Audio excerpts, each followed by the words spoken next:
So the Gators have 4 targets, or I guess there's more than 4 targets, but 4 players that commit this week that the Gators are looking really good for. And I think we should do a little preview for them and tell you guys how excited I am for them coming up here. Just read a comment about us, the Gators. You need to get 5 stars. We've got some pretty good players, though. Not 5 stars, but the rankings will also fluctuate for the next 5 months before they're even finalized. And still a lot of time to go, but committing Monday. So committing tomorrow as we're recording this is supposed to be at 2 o'clock. We'll see if that time is real, but a lot will change. 4-star linebacker Malik Morren out of Lakeland, Florida, currently ranked 202nd in the class. So a thing that's going to affect Malik Morris's ranking, he had a pretty serious injury. He's put some weight on.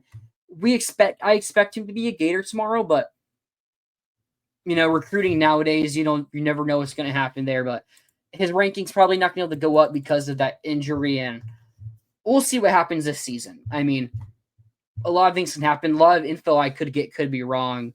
But, I expect him to be a Gator tomorrow, but I do think there are some things that could happen that might affect that. There's another linebacker we'll talk about later that's also committing that I like a bit more than him. So there's that. Next, 4-star edge rusher. This is a pretty big one right here. KJ Ford out of Duncanville, Texas, Duncanville High School. Duncanville, Texas is a city, okay. But Duncanville High School, obviously, major powerhouse. Ranked 116 in the 247 composite, but I think that's the player I expect to finish better than top 100. It's hard to project how high these guys could finish, but he's had a really good offseason. On 3/Rivals 5-star challenge that was recently occurred. He had one of the best clips of the day when he bullied 5-star offensive tackle Felix Ojo, recently committed to Texas Tech. So it's like Ford's a guy I expect to rise, and he's someone I know is at the top of the staff's board. One of their favorite edge, maybe the favorite edge rusher for their staff in the country. He's supposed to commit Friday. I talked about him just a little bit ago. We're planning to do a watch party. I hope to be there for it. So apparently his commitment is supposed to be at 8:30 EST. I haven't officially heard that time, but that's what's been some rumor there. But KJ Ford is one that it's not over yet. Final 3, Florida, A&M, and Ohio State. I don't expect it to be A&M because they've taken 3 edge rushers this class. They just got a high 4-star guy, maybe 5-star, I can't remember. But I don't think it'll be A&M. It's mainly a Florida-Ohio State battle. And Ohio State's missed on some edge prospects. I've heard they recently upped their offer for KJ Ford. It could still go that way, but I know Florida's still really confident and really likes him for the past, over a month. And it's one that I've been told we were expecting. Obviously, things could change in the next 5-6 days. But we'll see what happens. Of course, anything can happen, but I really like our odds with him. I think this is a really good player that 116 in the rankings is not bad at all. It's a player you should celebrate. But I think by the time this guy commits even, he could be ranked inside the top 100 and have room to grow for over the next senior season. Next 2, we're going to talk about both commit on Saturday. First, we'll talk about 4-star, how do I say this? Tight end, Hezi Kent out of Brunswick, Georgia. Ranked 149 in the 247 composite, 6'6", 310. I read that right. A guy that wants to play tight end. Russ Callaway's one recruiting him. Is listed at 6'6", 310 pounds. I've heard he's closer to 295, but, that weight can fluctuate so much in between the season and off-season and everything in between. So, ranked 149, so a pretty highly rated recruit there. Main battle, Miami and FSU. FSU and Texas. I've heard Miami, they got another tight end commit, so I don't really expect them to be too much of a factor in this. I think the biggest buzz is the FSU if it's not Florida. But this is one that we've been high on. He's a really good connection with Russ Callaway. We've been fully recruiting him at tight end over the cycle, which he's not letting you recruit him if it's not as a tight end, especially if you're trying to recruit him at offensive tackle. So it's someone I think we have a really good chance and probably should land on Saturday. And when he gets on campus, we will see where he ends up playing, whether it is that tight end spot or offensive line or even on the defensive line here. But listed as a tight end, expected to be the second tight end in this class. 149, ninth rated athlete in the country. Really good player, really good addition there. It's going to really help boost that class ranking up. Supposed to commit Saturday. Don't have an official time for it, but this is one I really like, and the Gators should keep an eye on. So maybe my second favorite player of the four I've talked about, and actually the currently lowest ranked player is 4-star linebacker out of IMG, DQ or Dion Forkba Jr. out of IMG. He's originally from Georgia, but now plays at IMG Academy. He's also supposed to commit Saturday. Biggest battle is probably with Florida State, but we have received multiple predictions over the last couple days for the Gators to land Forkba. And this is one I think could really rise up the board. He's ranked 240th on the composite, so nothing to laugh at, not shabby at all. But his ESPN ranking is 40th. So they have him as a top 40 player in the country. And then look at the other three sites, 247 and On3 have him as a 3-star. Rivals an unranked 4-star.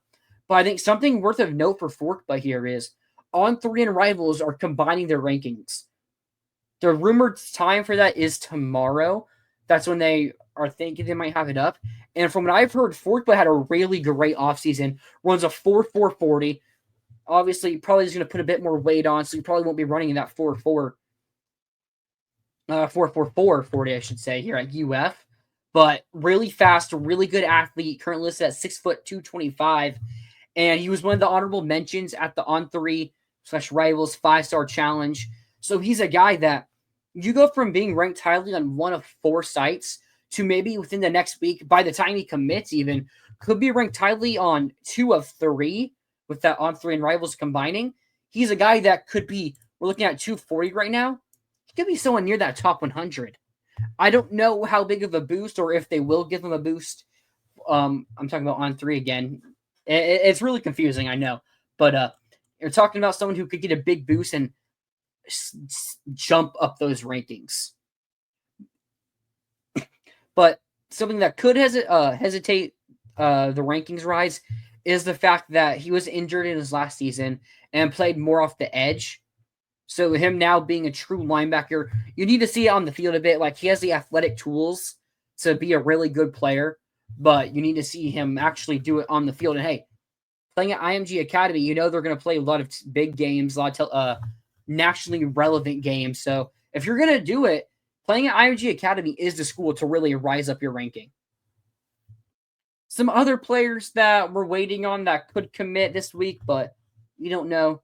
4-star wide receiver Samarian Wingo, someone that I think the Gators should probably land. I've been high on this guy for a long time. He's really shot up the rankings. I think he's currently ranked 156. Let me get the exact number here. 247, 156 on the composite is someone that could also really benefit from that On3 Rivals combination, because Rivals is the lowest on him, On3 is pretty high on him. So if that ranking favors more towards On3, could be someone that's vying for a top 100 spot. Another name to look out for, 4-star tight end Tennessee commit Carson Sneed. Pull up his ranking here. He is currently ranked 265 in the composite, a 4-star guy out of Nashville. Florida's really been on his trail for some good things there. Although I don't know if we will flip him or if we do flip him, how soon it will come. But it's one to keep an eye on. It would be our 3rd tight end in this class, assuming we land Hezi Kent next Saturday. So it's an interesting one there to keep an eye on. Another top near 5-star guy, 4-star wide receiver or athlete, Davion Gross out of Texas. Someone I've heard some really good things about, although he might be trending towards Oklahoma. But someone who could commit at any moment. If he committed now, it might be to Oklahoma. But I know Florida is really high on, and he's really high in Florida. So if you're looking at a guy that's near that 5-star status, this might be the player that could jump to a 5-star and could be a Florida Gator. Yeah, we need to spend more money. I've donated $5,000 to the NIL fund, but we need more donations. Yeah, I mean, I think part of the problem is the fact that they need to see Billy have an elite season. They need to see Billy make the playoffs before they end up donating all of that money. Because to land these 5-star guys, I mean, Jackson Cantwell going to Miami is expected to be making over $2 million. Felix Ojo, who just committed to Texas Tech, is currently projected to be making over $5 million at Texas Tech, which is, I mean, it's a lot of money, obviously. And, I mean, the Gators have landed plenty of 5 stars. I mean, DJ Lagway, LJ McCray, Dallas Wilson, Vernell Brown. I mean, Kamari Wilson was a 5-star guy when he committed to us originally when Millie Napier was here. So it's like, we've landed 5-star guys. And, you know, rankings will fluctuate. We'll see what happens here and there over the next 5 months. I mean, as I repeat it again, but we'll see how these rankings really do turn out. And I think the Gators, they have a solid floor for this class. The season will probably end up determining how the ceiling is. And if we can get those big donations, help us maybe flip a guy like a Trenton Henderson that we talked about earlier. Another one that could flip easily is 5-star or top 50 linebacker Isaiah Williams, who's right out of Tavares Leesburg, you know, an hour and a half away from Gainesville. Someone that has committed to 5 different schools. You know, he's stuck with Ole Miss now for a couple of months, so you know maybe he's finally starting to settle down. But it's someone I think the Gators could definitely flip back into our program and maybe be our highest or one of our highest guys in this class.